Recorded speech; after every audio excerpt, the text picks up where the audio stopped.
आप सभी का हार्दिक अभिनंदन करते हुए आज मैं आपके समक्ष एक नए विषय के साथ उपस्थित हुई हूँ। मेरा आज का विषय है शिवरानी देवी द्वारा रचित कहानी सच्चा ब्याह की तात्विक समीक्षा। यह कहानी अत्यंत सुगठित, सरल, संक्षिप्त, रोचक एवं प्रेरणाप्रद है। स्वाधीनता संग्राम को केंद्र में रखकर लिखी गई यह कहानी अत्यंत मर्मस्पर्शी बन पड़ी है। कथा का नायक रविनाथ एवं नायिका रजनी विश्वविद्यालय जीवन में परस्पर प्रेम करने लगते हैं। यद्यपि रविनाथ के जीवन का उद्देश्य देश सेवा होता है और इस विषय में वह रजनी को बताता भी है। रजनी अपने प्रेम को साक्ष्य मानकर एक आम का वृक्ष लगाती है और दोनों मिलकर के उस वृक्ष की देखभाल करते हैं। यह वृक्ष उनके लिए कल्प वृक्ष से कम नहीं था, क्योंकि यह वृक्ष उनके प्रेम का प्रतीक होता है। ग्रीष्मकालीन अवकाश होने वाला होता है और उन्हें भी यह चिंता सताने लगती है कि हम दोनों की अनुपस्थिति में इस वृक्ष की देखभाल कौन करेगा। अतः वे इस कार्य के लिए एक व्यक्ति को नियुक्त करते हैं जो उनकी अनुपस्थिति में इस वृक्ष की पर्याप्त रूप से देखभाल कर पाए। ग्रीष्मकालीन अवकाश में दोनों अपने घर चले जाते हैं। इधर रजनी के माता पिता इस ग्रीष्मकालीन अवकाश में उसका विवाह एक लड़के के साथ करना चाहते हैं, लेकिन रजनी इसके लिए स्पष्ट मना कर देती है। वह कहती है, मैं रविनाथ से प्रेम करती हूँ और उसी से विवाह करना चाहती हूँ। रजनी की माता उसके पिता से मिलकर बात करती हैं और बात दोनों पक्षों में होती है। दोनों पक्षों की सहमति हो जाती है और दोनों का विवाह धूमधाम से होने की तैयारी होने लगती है। इधर रजनी के घर वालों को यह पता चलता है कि अंग्रेज सार्जेंट की हत्या के आरोप में रविनाथ को गिरफ्तार करने आई है। तब रजनी माता से बहुत अनुनय विनय करके अपने पिता के साथ रविनाथ के घर पहुंचती है और वहां पर उसके चरण पकड़ के कहती है, हमारा स्थायी प्रेम ही हमारा सच्चा विवाह है, इस बात की प्रतिज्ञा करो। और रविनाथ भी इस बात की प्रतिज्ञा करके पुलिस के साथ चला जाता है। रविनाथ को 7 वर्ष की जेल हो जाती है।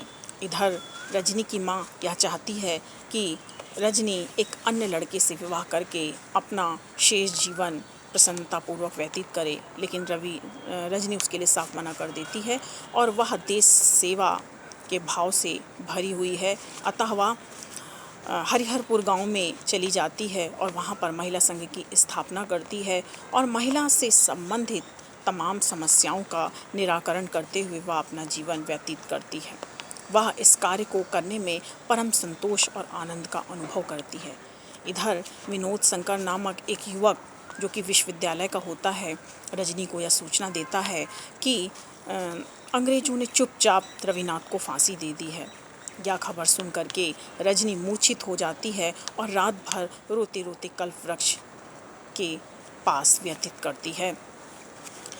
और सुबह लोगों को पता चलता है कि रजनी की रोते रोते इस दुख में, रविनाथ के वियोग में, कि उसको फांसी की सज़ा हो गई है, इस वियोग के साथ उसकी भी मृत्यु हो जाती है। और रजनी यह अंतिम इच्छा प्रकट करती है कि मैं जा रही हूँ, लेकिन मेरी लाश इस कल्प वृक्ष के पास ही दफना देना। उसके शब्दों में वह कहती है, मैं अपने स्वामी के पास जाती हूँ जहाँ कोई बाधा बंधन नहीं है, मेरी लाश को इस कल्पतरु के नीचे दफना देना, मेरी अंतिम खुशी इसी में है, सबको प्रणाम करती हूँ। तो गांव वाले भी ऐसा करते हैं। इधर 7 वर्ष के पश्चात रविनाथ को जब जेल जीवन से छुटकारा प्राप्त होता है तो उसके मन में तमाम प्रकार के द्वंद्व होते हैं कि पता नहीं रजनी जिंदा होगी कि नहीं होगी, वह मुझसे प्रेम करेगी कि नहीं करेगी, कि उसका कहीं विवाह हो गया होगा। इस प्रकार के द्वंद्व की स्थिति उसके सामने आती है। लेकिन इन सब द्वंद्व के होते हुए भी वह रजनी से मिलने के लिए कल्प वृक्ष के पास पहुंचता है कि रजनी की सूचना मुझे कल्प वृक्ष के पास ही जाते ही प्राप्त हो जाएगी। वह कल्प वृक्ष को देखते ही समझ जाता है कि इस कल्प वृक्ष को बहुत दिन से सींचा नहीं गया। वह कल्प वृक्ष को आलिंगनबद्ध करके रोने लगता है। विश्वविद्यालय के कुछ लड़के उसे पागल समझते हैं और लोग आपस में चर्चा करते हैं कि एक पागल आकर के कल्प वृक्ष को आलिंगनबद्ध करके रो रहा है।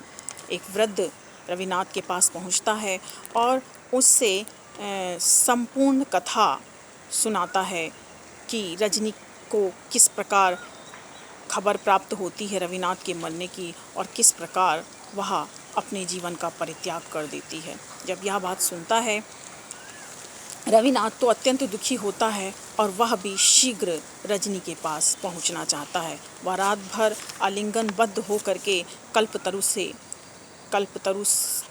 के साथ अपना पूरी रात्रि व्यतीत करता है और सुबह इसी अवस्था में सबको पता चलता है कि वह मृत्यु को प्राप्त हो गया है और गांव वाले उस रविनाथ का अंतिम संस्कार भी इसी कल्पतरु के निकट कर देते हैं।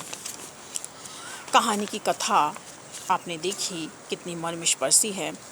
आप कहानी के बाद, कथावस्तु के बाद हम अगले बिंदु की चर्चा करेंगे जो कि संवाद एवं कथोपकथन का है। इस कहानी के संवाद अत्यंत संक्षिप्त, जीवंत, पात्रानुकूल है जो कहानी को गति प्रदान करने में महत्वपूर्ण भूमिका का निर्वहन करते हैं और पात्रों की मनस्थिति को प्रकट करने में भी ये संवाद अत्यंत महत्वपूर्ण सिद्ध होते हैं। जो संवाद है वो अत्यंत संक्षिप्त है। अत्यंत संक्षिप्त संवाद का एक उदाहरण द्रष्टव्य है जहाँ पर रजनी और रविनाथ की आपस में वार्ता होती है।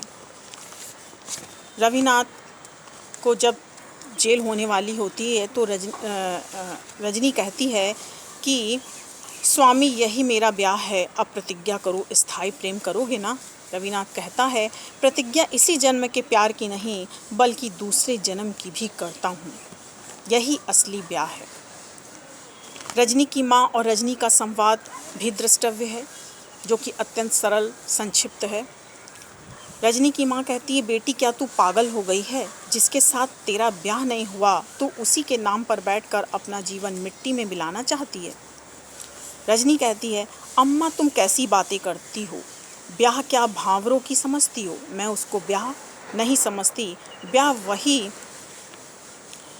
सच्चा है जिसको लड़की अपने हृदय से पति के रूप में स्वीकार कर लेती है। तो इस प्रकार हम देखते हैं संवाद एवं कथोपकथन अत्यंत सफल रहे हैं इस कहानी के। अगला बिंदु है पात्र एवं चरित्र। कहानी में गिने चुने पात्र हैं जिसमें सर्व प्रमुख पात्र रजनी एवं रविनाथ है। रविनाथ देश सेवा के भाव से ओतप्रोत है और देश सेवा को ही सर्वोपरि समझता है। उसका एक संवाद देखिए, मैंने अपने को भारत माता के लिए सौंप दिया है, जब तक जिंदा रहूँगा तब तक स्वदेश की सेवा करूँगा, यह मेरा पहला कर्तव्य है। और इसके साथ ही उसके अंदर कर्तव्य निष्ठा की भावना भी कूट कूट करके भरी है और वह एक आदर्श प्रेमी के रूप में भी हमारे सामने आता है। यदि वह आदर्श प्रेमी नहीं होता तो रजनी की मृत्यु का समाचार सुन करके वह कल्प वृक्ष से आलिंगनबद्ध होकर अपने प्राणों की आहुति नहीं देता। तो इस प्रकार हम देखते हैं कि जो लेखिका हैं वो उन्होंने एक सुंदर चरित्र की सृजना की है रविनाथ के रूप में। रविनाथ का चरित्र जितना सुंदर है उससे कहीं बढ़कर के सुंदर चरित्र नायिका का है। रजनी भी देश से सेवा के भाव से ओतप्रोत है। उसकी देशभक्ति का यह वक्तव्य देखिए, वह कहती है कि जब समय आएगा तब मैं भी दिखा दूंगी कि यह भावना मेरे अंदर भी है। वह कहती है क्या आप इस तपस्या के योग मुझे नहीं समझते, अभी तो मैं नहीं कहती, लेकिन कभी इस जीवन में मौका मिला तो दिखला दूंगी मैं कैसी हूँ। तो इस प्रकार इस वक्तव्य के माध्यम से उसके अंदर देश सेवा का जो भाव है वह निकल कर के सामने आता है। इसके अलावा वह एक आदर्श प्रेमिका है, यह वह स्वयं नहीं कहती अपितु उसकी मृत्यु के पश्चात गांव वाले कहते हैं। गांव वाले कहते हैं सच्ची देवी थी जिसको एक बार वर लिया उसके लिए सती हो गई, यही सच्चा प्यार था। जब देखा कि इस जीवन में भेंट नहीं हो सकती तो खुद मर गई, तब और लोगों को मालूम हुआ कि ब्याह का महत्व क्या है। तो इस प्रकार हम देखते हैं कि वह आदर्श प्रेमिका और स्वदेश प्रेम से युक्त रमणी है। उसके अतिरिक्त कर्तव्य निष्ठा का भाव भी उसके अंदर कूट कूट कर भरा हुआ है और इसी कर्तव्य निष्ठा और कर्मठता के कारण वह महिला संघ की स्थापना करती है। वह लोगों से बीमारियों के बारे में बताती है, चरखा चलाने के लिए प्रेरित करती है और साफ सफाई के महत्व, इन सारी बातों की चर्चा वह गांव वालों के समक्ष करती है और उनकी समस्या का निराकरण करने के लिए हर भरसक प्रयत्न करती है। इसके अलावा गौण पात्रों में हम कह सकते हैं शंकर लाल जो कि रजनी के पिता हैं, मुंशी जी जो कि रविनाथ जी के पिता हैं और रजनी की माँ और वह वृद्ध नौकर और गांव की महिलाएं भी सम्मिलित हैं। अब अगला बिंदु है हमारा देश काल वातावरण। कहानी स्वाधीनता संग्राम के समय की कहानी है और यह कहानी उस समय की है जब हमारा देश परतंत्रता की बेड़ियों में जकड़ा हुआ था और वह परतंत्रता की श्रृंखला को तोड़ने के लिए अत्यंत उसके अंदर उत्कंठा थी। वह किसी तरह से इस परतंत्रता की बेड़ियों को तोड़कर फेंक देना चाहता था। उसमें तमाम युवक युवतियों ने महत्वपूर्ण भूमिका निभाई देश सेवा के इस व्रत को करने में। उसमें यह भी बताया गया है कि हमारे देश के युवक नहीं अपितु युवतियां भी स्वाधीनता संग्राम में महत्वपूर्ण भूमिका निभाती थीं। अपने देश को स्वतंत्र कराने के लिए सिर्फ युवा व्यक्तियों में ही, सिर्फ युवकों की ही आंखों में स्वप्न नहीं था, अपितु यह स्वप्न युवतियां भी देखती थीं। अर्थात देश सेवा के कार्य में वह पुरुषों से कंधा मिला करके चलती थीं। भाषा शैली की हम बात करेंगे। जो भाषा शैली है कहानी की वह अत्यंत सरल है। वाक्य विन्यास इसके अत्यंत संक्षिप्त हैं और पाठकों को अत्यंत सहजता से समझ में आते हैं। भाषा में प्रवाह है। उर्दू और अंग्रेजी के शब्दों का भी प्रयोग देखने को मिलता है। एक वाक्य हम देखेंगे जिसमें उर्दू अंग्रेजी के शब्दों का मिला जुला प्रयोग देखने को मिलता है।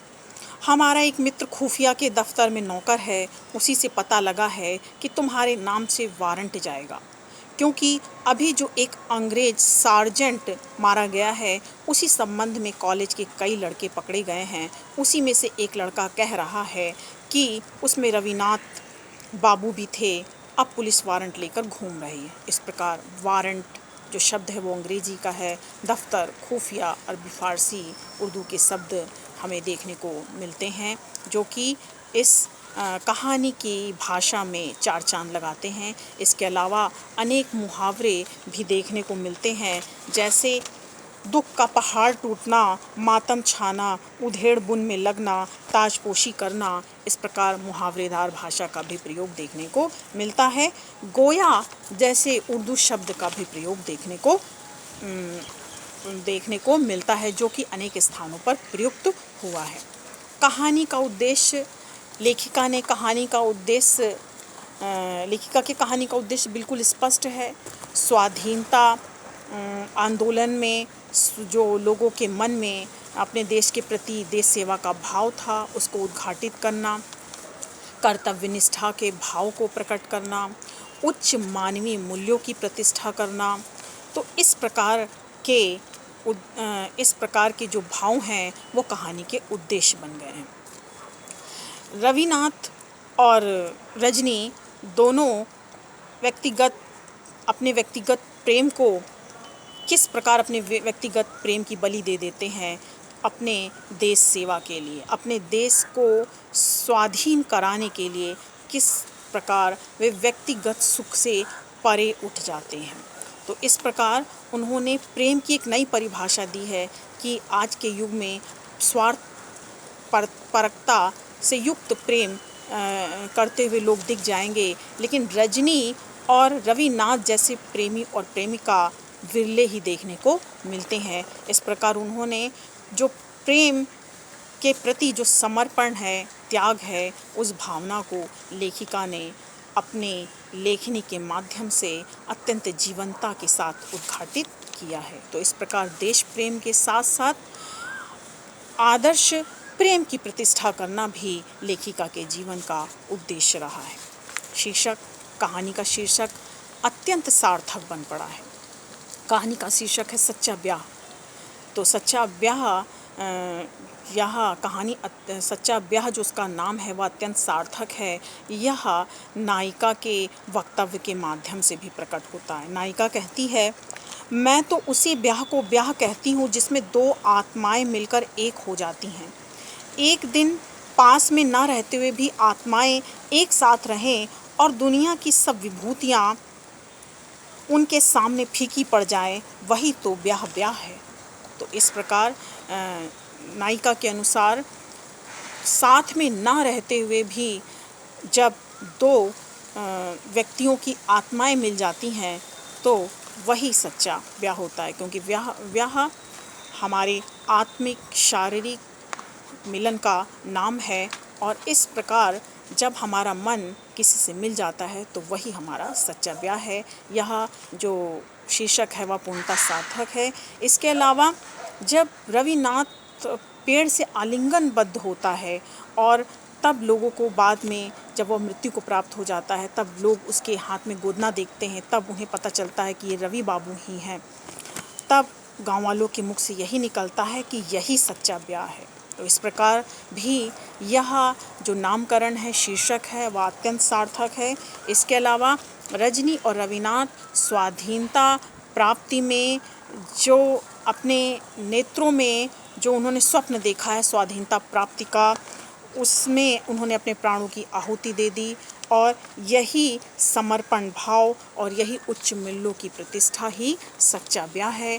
अतः इस कहानी का नामकरण सार्थक है, सटीक है। नमस्ते।